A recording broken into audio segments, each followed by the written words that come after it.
Hey guys, welcome back to my channel. If you are new here, my name is Sarah and I focus mostly on Disney DIYs and crafts. If you guys are interested, I will also have other Hocus Pocus inspired DIYs linked down below, including how I did my makeup as well as my costume as the Sanderson sisters for Halloween. I do lots of other Disney content videos as well. Make sure you check those out. If you haven't already, please subscribe and ring that little notification bell so that you do not miss out on any future DIYs. Today's video is focusing on how to make some beautiful Hocus Pocus inspired ears. This video will focus primarily on the Winifred ears that I made. However, I will show you what I did for Sarah and Mary as well. Without further ado, let's get into the tutorial. So full disclaimer, I am sick right now. I'm so sorry. This voiceover is going to be me in my ill voice, but I wanted to get this tutorial out, so we're just going to roll with it. So to start off, you're going to need a green kind of velvety or velour fabric, a purple silky fabric, some gold trim, some scissors or a rotary blade and mat if you have one, a Sharpie to write on your fabric, the templates that I have in the description box below, and a 1-inch headband. So I did want to show you guys the fabric that I used for, this is all of the supplies that I used for Winifred, and then these are the supplies that I used for my Sarah ears. So I did a purpley kind of velvet fabric, a pink satiny fabric, and then a red lacy fabric along with a, I ended up using the same gold trim that I used for Winifred actually.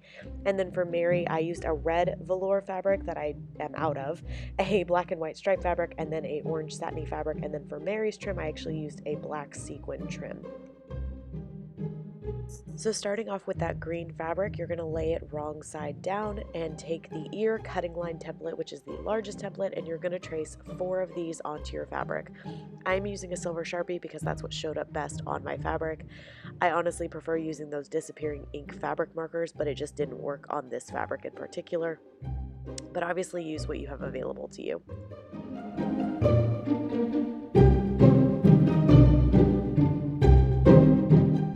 And now that you have all 4 traced, you're going to go ahead and cut them out. I am using a rotary blade and mat. I find this to be the absolute fastest way. I also tend to get my lines a lot cleaner this way.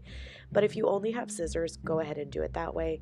I would suggest in just spending a few extra dollars and buying yourself some fabric scissors.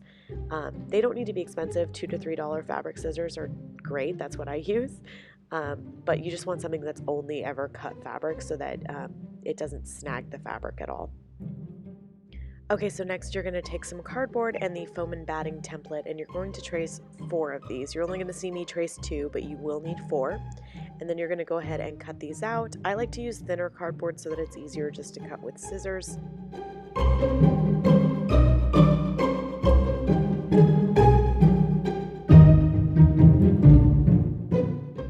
Next step is to take a fabric ear and a cardboard ear, and you're going to attach them. So I'm applying a little bit of hot glue at the top, and then I'm folding over the fabric. And I like to start in the middle and then work my way on one side and then symmetrically go to the other side. I find this works a lot better than trying to work all one side at a time. Make sure that you work in small sections so that the hot glue doesn't dry before you can get to the fabric.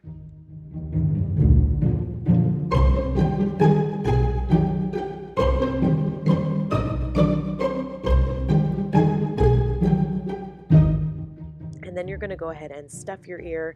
Obviously, how full you want your ear is totally up to you. I did make these pretty plush.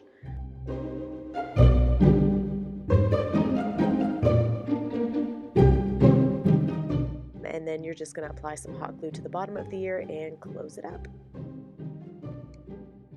And then you'll repeat these steps until you have another half of an ear. To attach the 2 halves of the ears, you're just going to apply a pretty generous amount of hot glue to this inside, like the cardboard side of the ear, and then firmly press down the other half of the ear.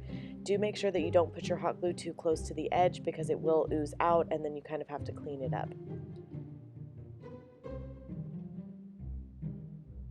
So once your 2 halves are put together, I'm just going to go ahead and add in this gold rope style trim that I got from Joanns. I'm just applying a little bit of hot glue to the seam of the ear and then firmly pressing down the trim.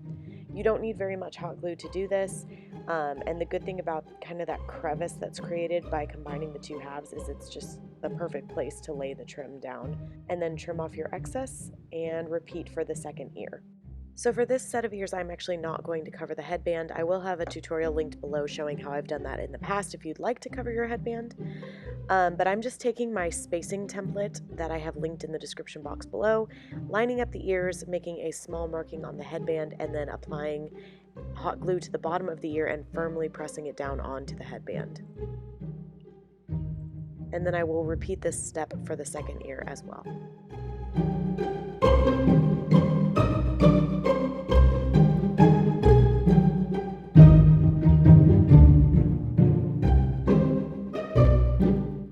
I'm going to go ahead and cut the piece for my bow next. So I am cutting around a 6" by 7" piece. I prefer my bows to either be made from a square of 6 by 7 or 5 by 5. And then to hem the bow, I'm just going to apply a line of hot glue on the edge and fold it over. This just prevents the fabric from fraying. You can obviously also stitch a hemline, but I'm kind of about the no-sew cheater method currently. Just repeat this all around each edge of the bow.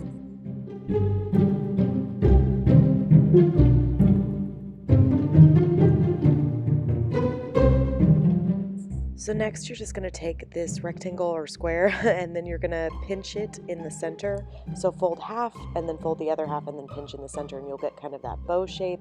I'm just double checking on my ears to make sure I like the sizing of it, and then I'm gluing down the first half and then gluing down the second half.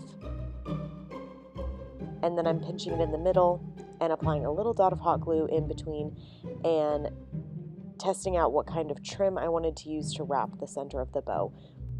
When I use these satiny fabrics, I don't like using the satin fabric as the middle piece of the bow, so I ended up deciding to use a thin purple trim that I had on hand and just wrapping that around the center of the bow. And here's the trim that I used. I did get this from Hobby Lobby. And I'm just wrapping it around a few times and then applying a little bit of hot glue to secure it. And then I also made this little gold bow just literally by tying it into a bow shape and trimming off the excess, and I'm going to apply that to the center. So I applied some hot glue to the bottom of the purple bow and I'm firmly pressing it down to the center of the headband. And then I'm also going to take this little gold bow that I made and apply a little bit of hot glue to the back of it and glue it down to the purple bow. And that's the last step for these ears. I really hope you guys enjoyed this tutorial. If you have any questions at all on how I made these or the Sarah or Mary ears, please just let me know in the comments below and I would be happy to answer all questions. I will see you guys in my next video. Bye!